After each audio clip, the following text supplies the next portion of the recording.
Rebonjour tout le monde, à une petite vidéo cette fois-ci pour vous démontrer comment structurer une page HTML, mais il va y avoir un petit défi, c'est que je veux structurer ma page avec l'idée en tête de faire une version mobile.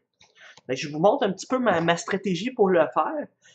C'est la première fois que je fais l'exercice, donc ça se pourrait que je cherche un petit peu, mais dans l'ensemble, vous allez voir, ça reste quand même assez standard. Je veux vraiment m'attarder juste à la structure HTML, pas à la présentation. Donc, ce que j'ai fait, j'ai ouvert un HTML5 boilerplate avec un fichier index.html. Je vais aller faire une copie de ce fichier-là.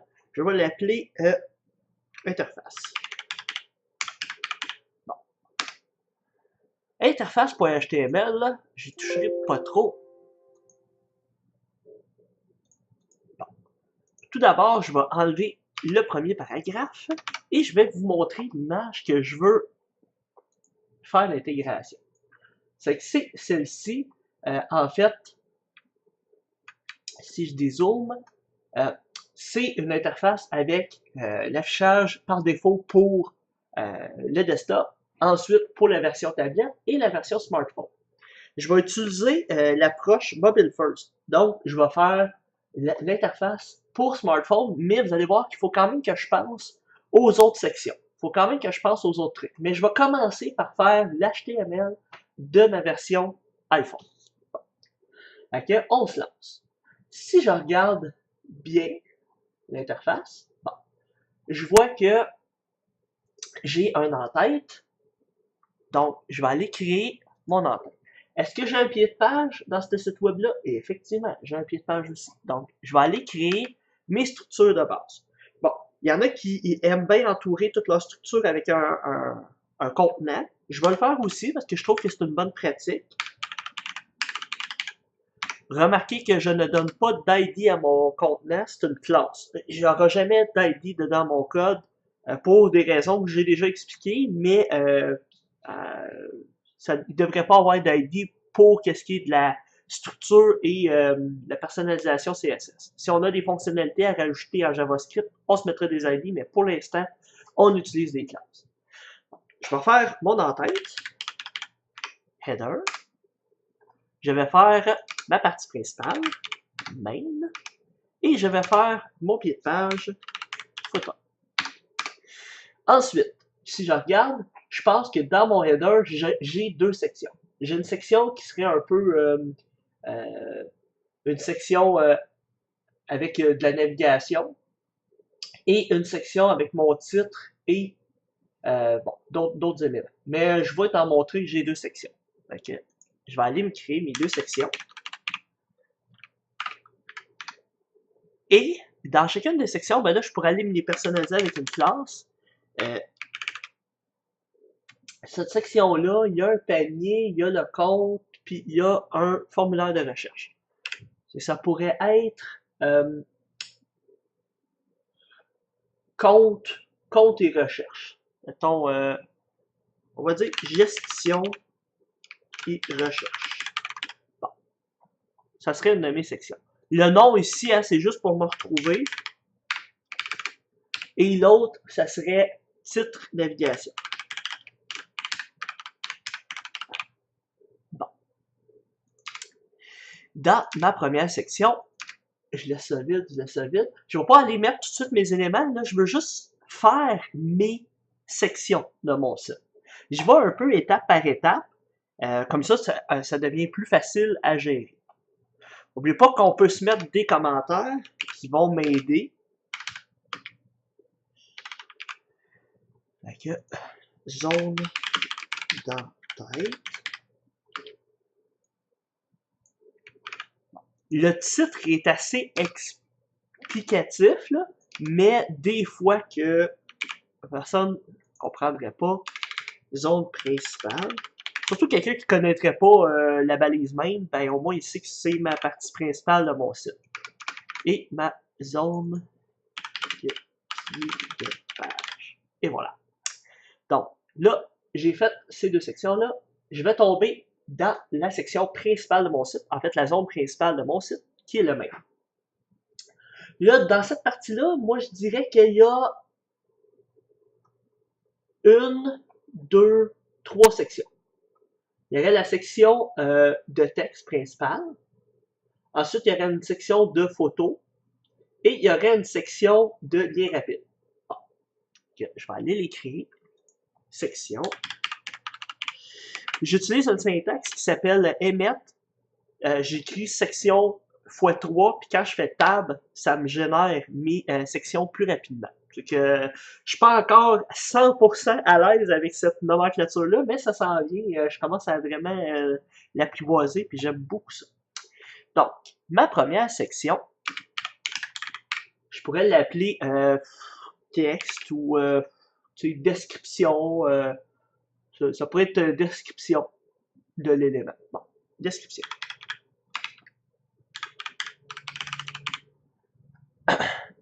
Ensuite, je pourrais avoir une section image. Là, peut-être que le terme image est peut-être trop large et que je pourrais dire liste d'images ou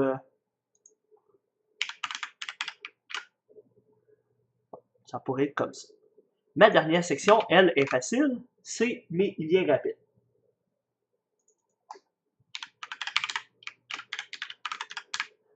C'est pour mes trois sections.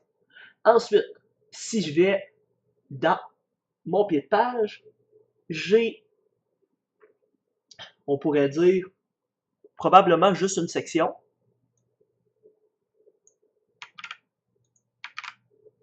Et je vais l'appeler Copyright Contact. Parce que ça parle de copyright et de contact. J'aurais pu me faire une section copyright ou une section contact, puis là séparé, mais là c'est vraiment tout sur la même ligne, donc là j'ai marqué contact, mais ça pourrait être peut-être plus support. Bon. Et je sépare. Ensuite, là j'ai fait mes sections pour mon site mobile. Je pourrais quand même aller regarder qu'est-ce que ça a de l'air pour le restant du site. Okay? Qu'est-ce que je vois? Bon, il n'y a pas de section de plus. Oh, il y a une image principale de plus. Fait que là, je vais aller me refaire une nouvelle section. Cette section-là, je vais l'appeler image principale. Et fort probablement que cette image principale-là, je vais la faire disparaître sur mobile. Hein? On s'entend. Bon. Ensuite, si je regarde ma version desktop, pas grand-chose de différent entre ma version desktop et ma version tablette. Fait que ça, tant mieux, c'est pas une mauvaise chose. Fort probablement que ma version tablette est à 100%, puis ma version desktop, elle a une largeur, elle a un container. C'est fort probablement ça. Ça va être facile à changer en HTML.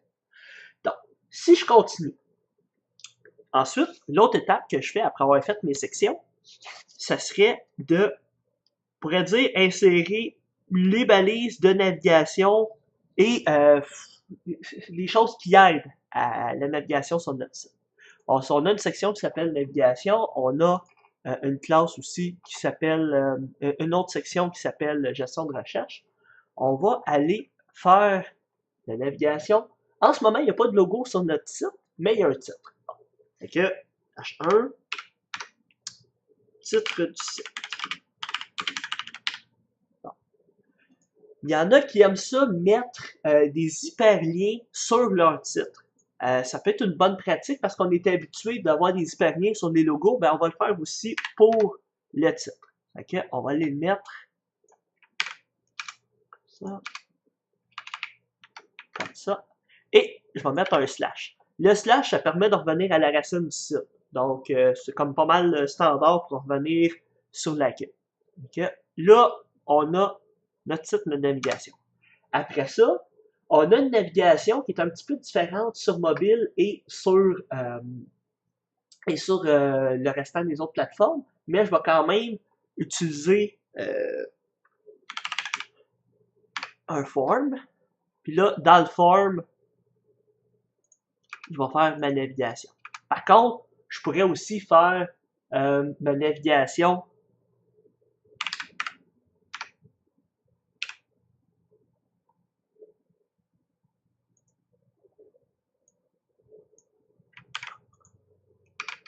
OK, je vais faire ma navigation avec mon formulaire et aussi avec mon ULLI. Je vais faire les deux.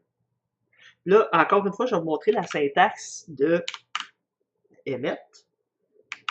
Avec le plus grand, ça me permet de faire un élément à l'intérieur. 1, 2, 3, 4, 5. Il y a 5 éléments, c'est que je vais en faire 5. Bon, là, je vais aller mettre des trucs dedans, mais ça pourrait être accueil, menu 2, 3, 4 et menu 5. Bon. Là, j'ai pas fait mes A, mais je pourrais les faire aussi.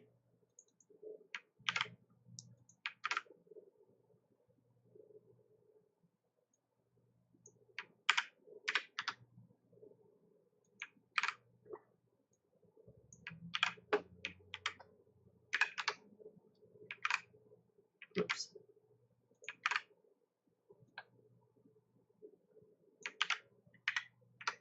J'aurais pu tout créer mes A aussi avec Emmet. J'aurais sauvé du temps. C'est sûr. Alors, si je continue, je vais faire mon dernier élément. Bon. Là, j'ai fait ma navigation de base. J'ai mon titre, ma navigation. Je pourrais aussi faire ma navigation de Quick Links, mais bon, je ne ferai pas tout de suite. Je vais faire mes éléments immédiatement. Bon. Ensuite, une autre étape qu'on peut faire, c'est l'endroit où est-ce qu'il va y avoir notre contenu de notre site. Donc,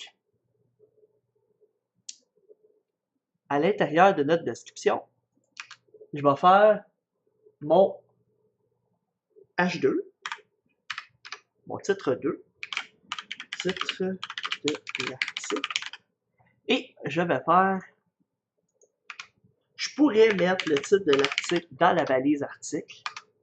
Je vais vous expliquer pourquoi.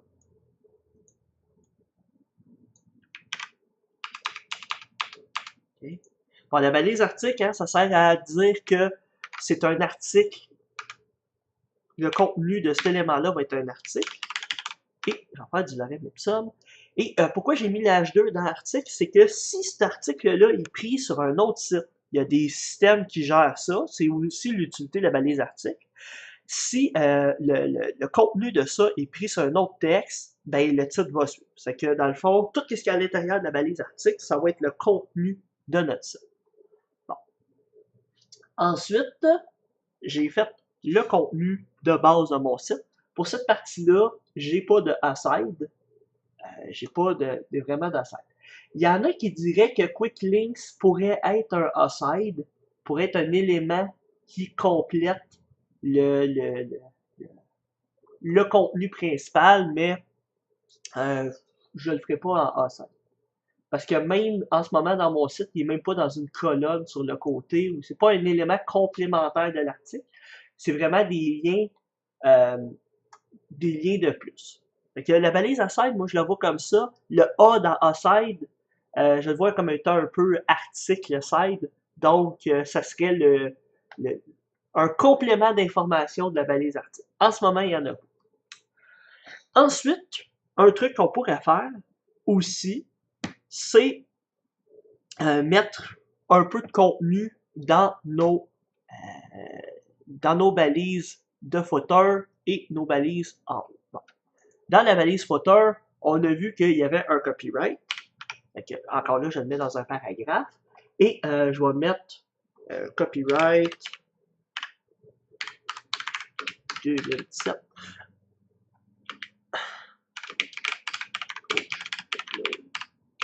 Puis là, je vais mettre l'adresse de courriel. Donc là, mettons courriel. Et comment on insère une adresse de courriel? C'est la balise A, bien sûr, qu'on a vu tout à l'heure. Je fais la touche tab au lieu de faire A. Bon, href. Mais il faut écrire mail2, 2 points, puis aller écrire notre adresse. Fait que moi, c'est info commercial jimmyjubin.com.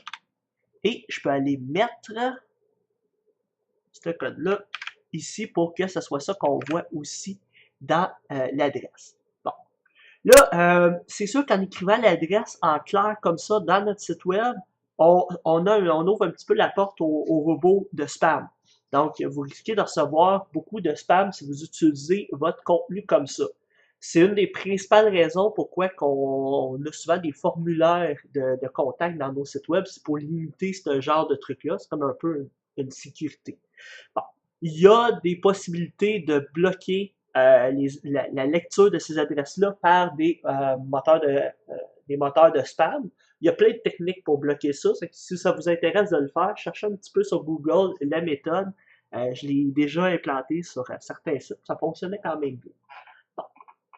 Là, j'ai mis du contenu, j'ai mis un peu d'éléments. Ensuite, si je continue, je pourrais aller aussi dans mon header, puis dans la section gestion de recherche. Bon, ben là, je vois que j'ai une icône avec une petite image, avec My Account qui est d'autres liens. Je pourrais aller créer les trucs de base, je pourrais aller dire une image. Après ça, je pourrais aller dire qu'il y a une nav, une navigation. Puis après ça, je pourrais dire qu'il y a un form. Un formulaire. Puis le formulaire, ben, c'est le formulaire de recherche. Fait que je peux faire un input.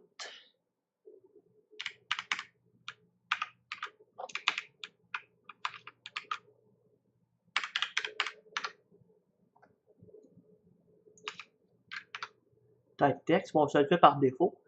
Et là, j'aurais mon truc de recherche de base. Là, on s'entend que j'ai pas tout complété les différentes zones, mais j'ai quand même pas mal les trucs que j'ai besoin dans mon site. Je pourrais aller aussi mettre dans mon Quick Links les liens rapides. Je pourrais aller mettre. Bon.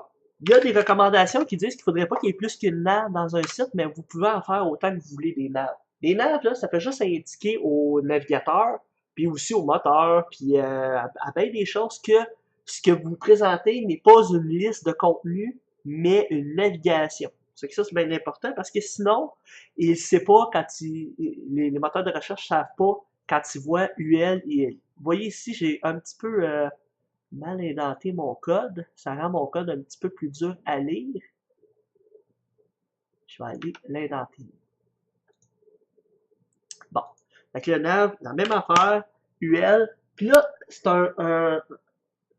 c'est pas nécessairement un rappel du menu parce qu'il manque un élément, mais là, on pourrait faire encore le truc. Et je pourrais aussi continuer en faisant A. Donc là, vous allez voir, ce qu'il aurait fallu que je fasse, c'est mettre 5. Et voilà.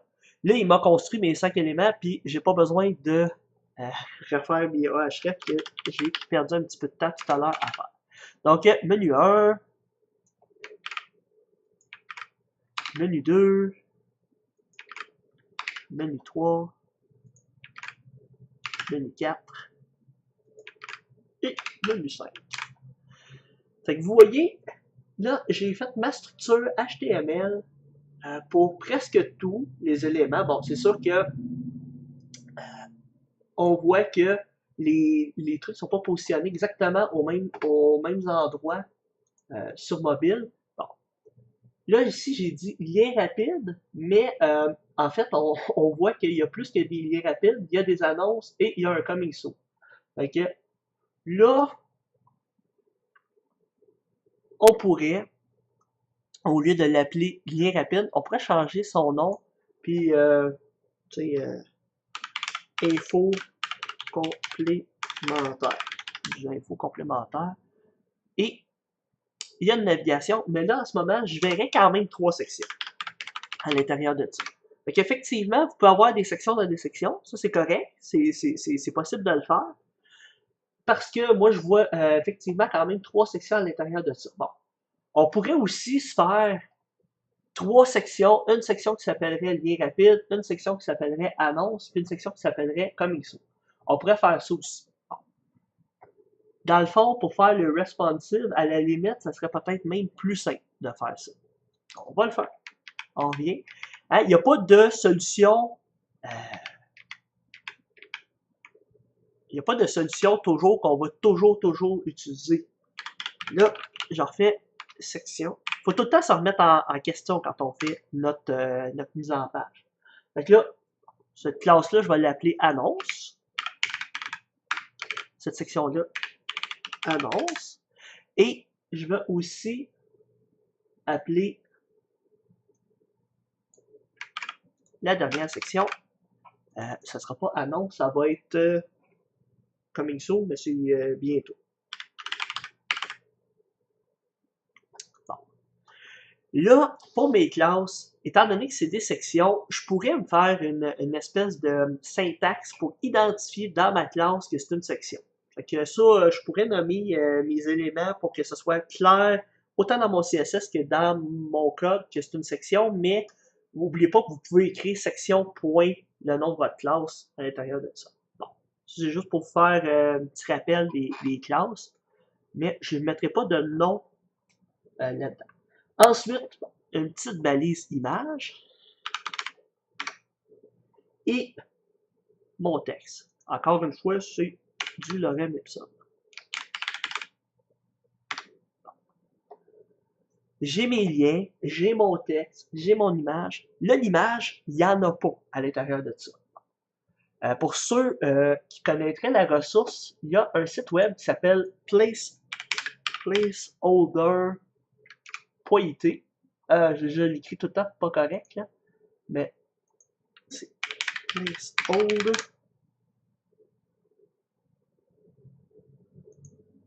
Bon.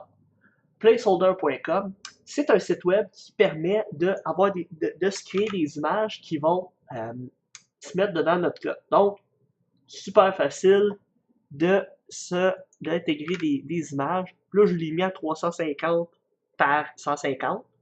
Ça nous fait des bons placeholders. Si je regarde un petit peu dans mon site web, là, n'oubliez pas que je fais encore juste ma version mobile. Encore juste ma version mobile. Si je reviens à mon interface, j'avais des petites images ici.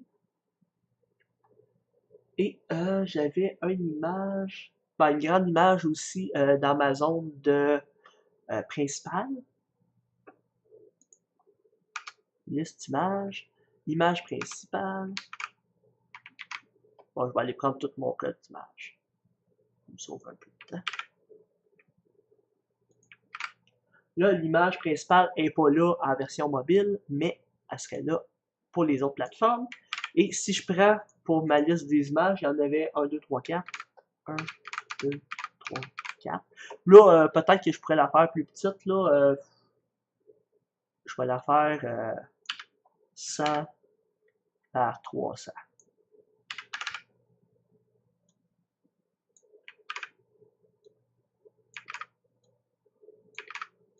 Bon. Donc, vous voyez, j'ai mon code ici, mes liens rapides. J'ai tout mon code. Je n'ai pas fait encore de CSS. Là, en ce moment, je veux vraiment qu'on fasse juste la structure HTML de ma page. Si je vais voir de quoi ça a l'air, cette page-là, c'est sûr que ça ne sera pas super beau, mais ça va commencer à ressembler à quelque chose quand même. Je m'en vais de l'interface, je la lance ici. Et vous voyez, on a le titre du site, l'accueil, notre menu, toute notre structure. Après ça, ben, on est quand même prêt à faire le CSS, la présentation. Donc ça, c'est la deuxième partie. Qu'est-ce qui est le fun? C'est que mon site, il n'est pas responsive encore à 100%, mais il y a quand même des trucs qui fonctionnent quand même pas si bien. Donc, c'était la petite vidéo que je voulais faire pour vous démontrer la structure d'une page web à ma manière, à ma sauce. Donc, j'espère que ça vous a intéressé. Puis, si vous avez des commentaires, comme d'habitude, gênez-vous pas. Moi, ça m'aide toujours à m'améliorer. Bye là!